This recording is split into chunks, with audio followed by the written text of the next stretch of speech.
مولائے متقیان حضرت علی ابن ابی طالب علیہ السلام نہج البلاغہ میں ارشاد فرماتے ہیں، دین کی ابتدا اللہ کی معرفت ہے، کمال معرفت اس کی تصدیق، کمال تصدیق توحید ہے، کمال توحید تنزیہ و اخلاص ہے، اور کمال تنزیہ و اخلاص یہ ہے کہ اس سے صفتوں کی نفی کی جائے۔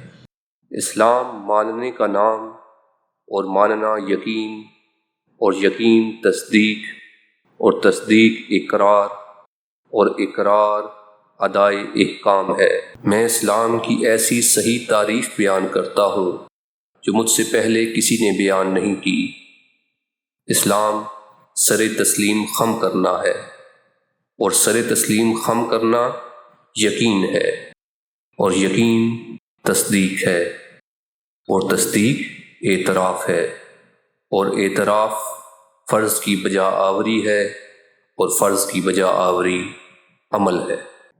اگر تم نے دین کے اصول محفوظ رکھے تو دنیا کی کسی چیز کو کھو دینا تمہیں نقصان نہیں پہنچا سکتا، اور دین کو ضائع و برباد کر کے تمہیں دنیا کی کوئی ایسی چیز نفع نہ پہنچائے گی جسے تم نے محفوظ کر لیا ہو۔ دین ایک پیڑ ہے جس کا میوہ تسلیم و رضا ہے۔ اسلام تمام راستوں میں سب سے زیادہ روشن راستہ ہے، اور مذاہب میں سب سے زیادہ واضح مذہب ہے۔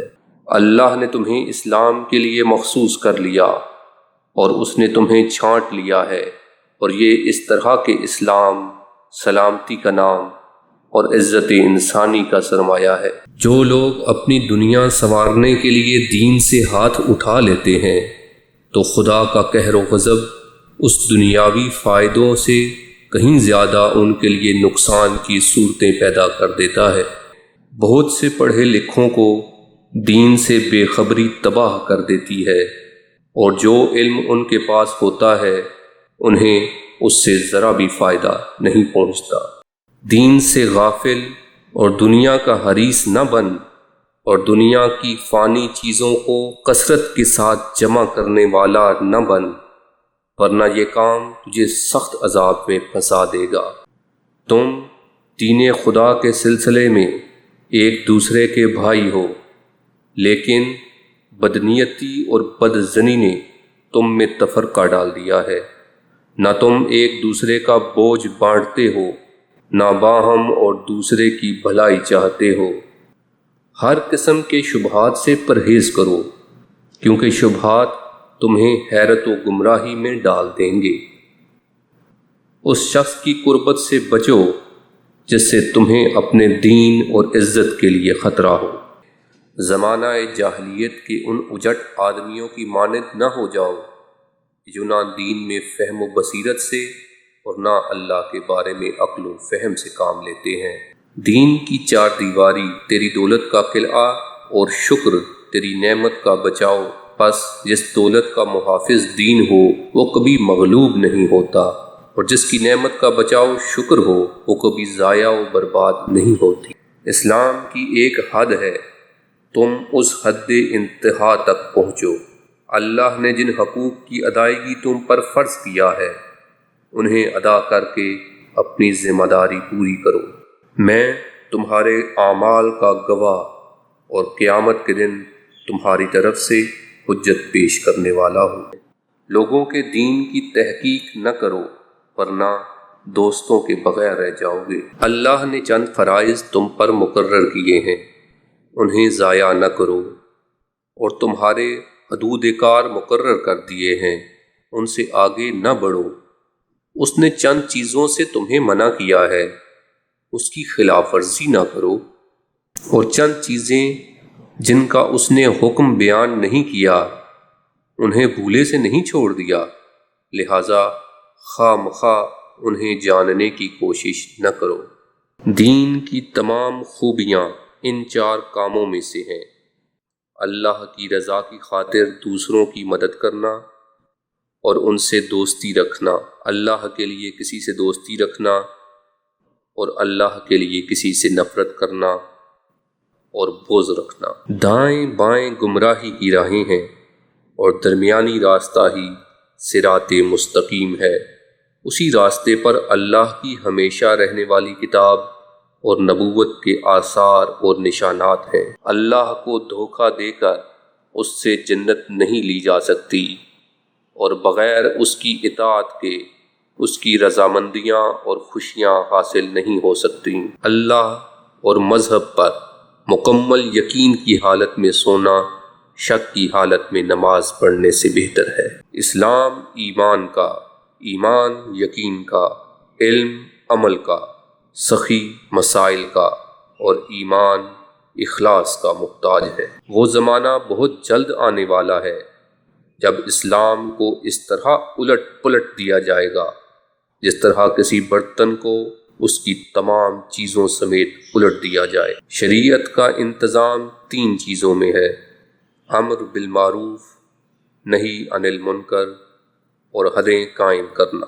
اے ابو ذر، تم اللہ کے لیے غضبناک ہوئے ہو، تو پھر جس کی خاطر یہ تمام غصہ ہے اسی سے امید رکھو۔ ان لوگوں کو تم سے اپنی دنیا کے متعلق خطرہ ہے اور تمہیں ان سے اپنے دین کے لیے اندیشہ ہے۔ لوگ 2 قسم کے ہوتے ہیں، ایک شریعت کے پیروکار اور دوسرے بدعت ساز، کہ جن کے پاس نہ کوئی سنت پیغمبر کی کوئی سند ہے اور نہ دلیل و برہان کی روشنی۔ کوئی بدعت وجود میں نہیں آتی مگر یہ کہ اس کی وجہ سے سنت کو چھوڑنا پڑتا ہے۔ بدعتی لوگوں سے بچو اور روشن طریقہ پر جمے رہو۔ لوگوں کی پیدا کی ہوئی بدعتیں ان چیزوں کو جو خدا کی طرف سے حرام ہیں حلال نہیں کر سکتی، بلکہ حلال وہ ہے جسے اللہ نے حلال کیا، اور حرام وہ ہے جسے اللہ نے حرام کیا۔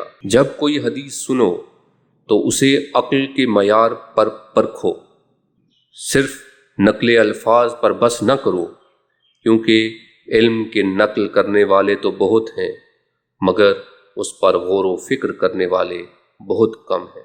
افضل ایمان یہ ہے کہ تم اس بات کا یقین کر لو کہ تم جہاں پر بھی ہو خدا تمہارے ساتھ ہے۔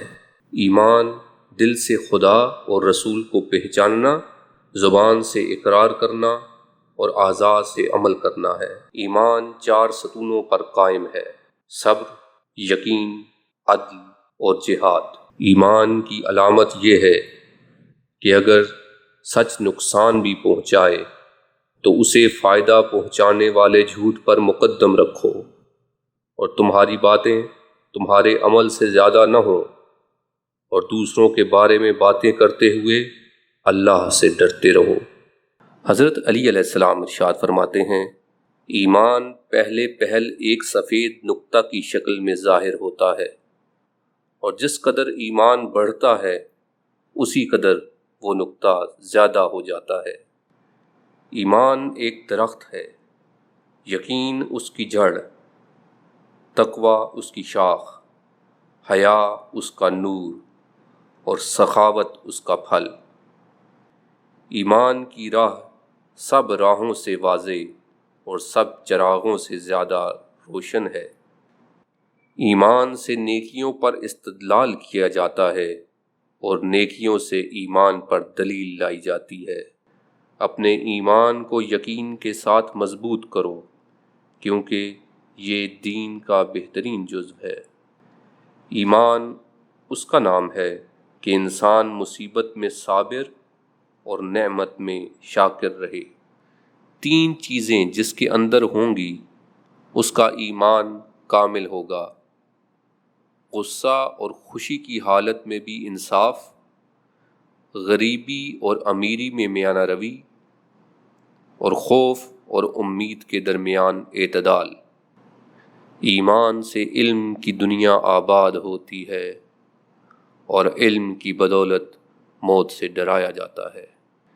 3 چیزیں ایمان کے خزانے میں سے ہیں: مصیبت کو چھپانا، چھپا کر صدقہ دینا، اور بیماری کو پوشیدہ رکھنا۔